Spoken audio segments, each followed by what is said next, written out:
तो भाई दूसरे वाला भाई नबी के तरीके पे ही अमल कर रहा है। वो मार्स से नहीं सीख के आया नमाज का तरीका। वो एक जगह थी जो मुझे लिटरली सबसे ज्यादा पसंद थी, कोई भी नहीं है आसपास। भाई कोई अच्छा स्पॉट ढूंढ के यहाँ पे मैं जल्दी से रील को शूट कर लेता हूँ। ओह बाय द वे, वो देखो मेरा पुराना स्कूल। जिनको इस चीज़ का इल्म नहीं होता ना, वो तो भाई साहब उसको ऐसे देखते हैं कि ना जाने कौन सा जुल्म करके और कौन सा जुर्म करके हम लोग आ रहे हैं।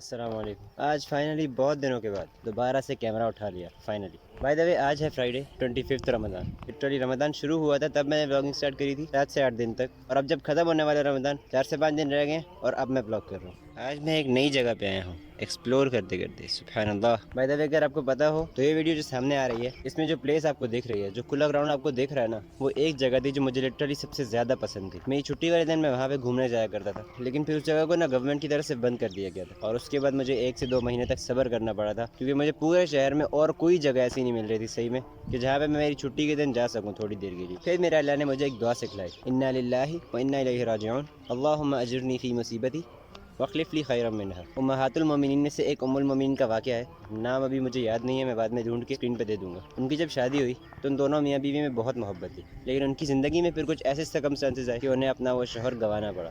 शायद से आप अंदाज़ा कर सकते हो इस बात का कि जब कोई अपना चला जाता है तो कितना सब्र से काम लेना पड़ता है। तो उन्होंने भी ऐसे ही किया। उन्होंने भरपूर सब्र का मुज़ाहरा करते हुए ये दुआ पड़ी थी, इन्ना लिल्लाहि व इन्ना इलैहि राजिऊन, अल्लाहुम्मा अजिरनी फ़ी मुसीबती वखलिफ़ली खैरम मिनहा। ट्रांसलेशन यहाँ नीचे आ रखी होगी। इसके बदले में क्या हुआ कि अल्लाह ताला ने उनको ऐसा नेमल बदल अता फरमाया ना कि आप हैरान हो जाओगे। उन्होंने अपने हस्बैंड के जाने पे ऐसा सब्र किया था, और अल्लाह से उनके बदले में ऐसा नेमल बदल मांगा था ना कि अल्लाह ने उनके शोहर के बदले में नबी अलैहिस्सलाम से उनका निकाह करवाया था। इसी तरह से इस वाक़े को सामने रखते हुए मैंने उस प्लेस को जब खो दिया था तो लिटरली पूरे शहर में मुझे कोई जगह ऐसी नहीं मिलती थी जहाँ पे मैं जा पाऊँ। उस वक्त फिर मेरे सामने ये दुआ आई थी, और इस दुआ को फिर मैंने पढ़ा था, और लिटरली मुझे आज ऐसी जगह मिली है ना, सही में थोड़ा टाइम लगता है, अल्लाह ताला सब्र चेक करते हैं। आज फिर मुझे ऐसी जगह मिली है ना, सही में लिटरली पीस यार, सही में। सिर्फ यही जगह नहीं है, मेरे घर से काफ़ी दूर है, मेन रास्ता वहाँ पीछे से है। लाइक इमेजिन करो एक खुला रोड हो, आसपास सबके सब दरख्त ही दरख्त लगे, सुबह का टाइम है, कोई शोर नहीं है, और तुम बस चलते जा रहे हो।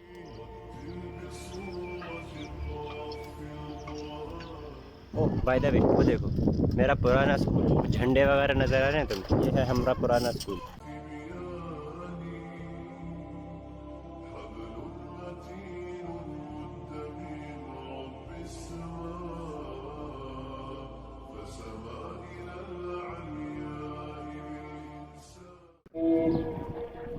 सुबह का टाइम जा रहा है नमाज पढ़ने।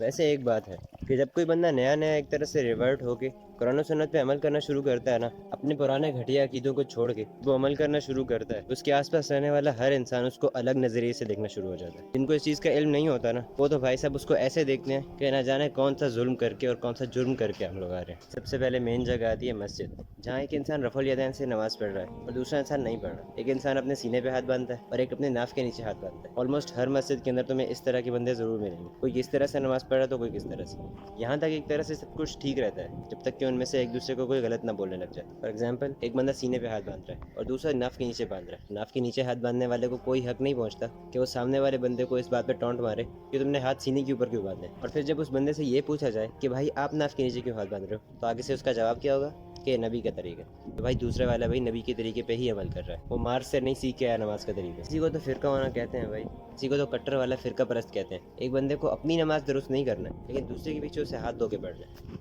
ये फिका के जो 4 इमाम हैं, इन सब के बारे में कहा जाता है कि ये चारों बरहक है, ठीक है, ओके। अब अगर तुम थोड़ा सा डीप डाउन जाओ तो तुम्हें पता चलेगा कि इन चारों इमामों में से हर एक ने एक सिंगल हदीस को ना डिफरेंट नज़रिए से देखा है। एक के नज़दीक वजू टूट जाता है, एक के नज़दीक नहीं टूटता। तो क्या मतलब वो दोनों गलत हो गए क्या? उन्होंने हदीस को पढ़ा और अपनी समझ के मुताबिक उससे रिजल्ट निकाल लिया ना। अगर 10 लोग एक हदीस पढ़ रहे हैं और वो 10 के 10 लोग अपनी अपनी समझ के मुताबिक उस हदीस से रिजल्ट निकाल ले रहे हैं, तो वो सब मुसलमान ही हैं, वो काफिर नहीं बन जाएंगे। एज लॉन्ग एज वो अल्लाह पर और नबी के तरीके पर चल रहे हैं तो मुसलमान ही हैं। उनको काफिर कहने का किसी को कोई हक नहीं बनता। ये जो आजकल के कट्टर फिरका परस्त लोग हैं ना, जिन्होंने लिटरली कुछ सीखा ही नहीं है, जिन्होंने लिटरली ये फतवे लगाने के अलावा कुछ सीखा ही नहीं है कि इसके पीछे नमाज हो जाएगी, इसके पीछे नहीं होगी। एक बंदा अगर ज़ौद, हाँ ये वर्ड, इसमें भी इख्तिलाफ डाल रखा है उन लोगों ने। एक बंदा दुआत पढ़ता है, एक बंदा ज़ौद पढ़ता है और एक बंदा गौद पढ़ता है। अब इस एक वर्ड को 3 तरह पढ़ा है मैंने। अब है तो ये एक ही वर्ड, लेकिन क्या मेरा इस वर्ड को 3 दफ़ा अलग-अलग आवाज़ में पढ़ने से क्या ये वर्ड चेंज हो गया? नहीं, ये वर्ड वही है। तो इस पे किस बात का फतवा है भाई? और यहाँ कुछ लोगों के नज़दीक दुआत पढ़ने वाले के पीछे भी नमाज नहीं होती, जबकि नबी अलैहिस्सलाम ने जो असूल हमें इमामत के बताए हैं वही असूल रहने वाले हैं क़यामत तक। कुछ 4 से 5 क्वालिटीज़ हैं जो एक बंदे के अंदर हो तो वो लोगों की इमामत करवा सकते हैं।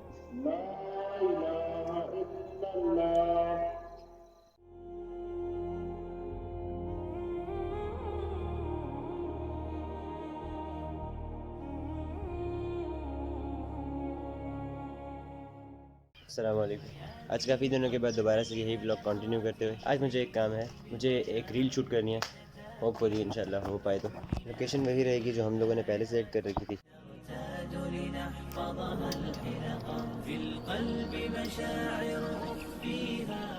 लोकेशन मिल गई फ्रेंड्स। लिटरली देखो भाई, कोई भी नहीं है आसपास। भाई कोई अच्छा स्पॉट ढूंढ के यहाँ पे मैं जल्दी से रील को शूट कर लेता हूँ।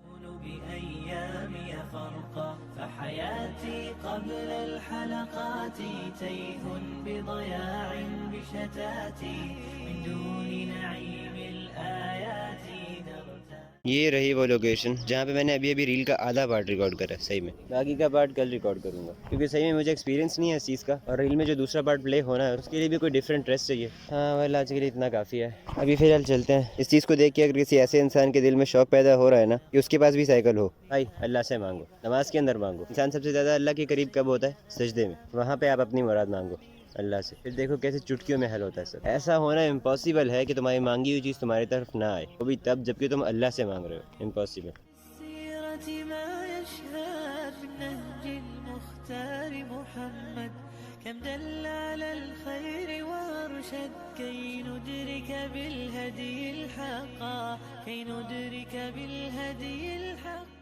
पहुंच चुके घर। इंसान की सुस्ती, आलस जब बढ़ जाता है ना तो मेरे जैसा हाल होता है। सुबह को रिकॉर्ड करने के बाद अब डायरेक्ट रात को मिल रहा हूँ आपसे। I guess it's enough for today. इस ब्लॉग को यहीं पेंड करना बेहतर रहेगा। अगर आपको इस ब्लॉग में कुछ भी सीखने को मिला हो ना, सदका जारिया समझ के किसी न किसी के साथ जरूर शेयर कर दीजिएगा। एक बंदा भी आपकी वजह से बदल गया तो आपको बहुत फायदा होने वाला है। का टाइम हो चुका है, जा रहे हैं नमाज पढ़ने।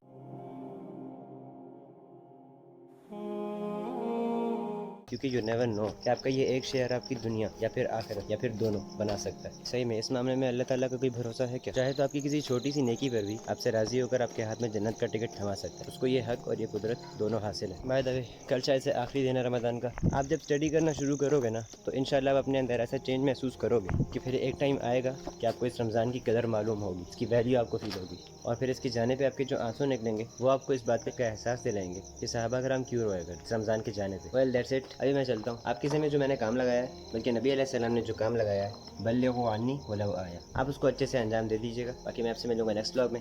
तब के लिए अस्सलाम वालेकुम।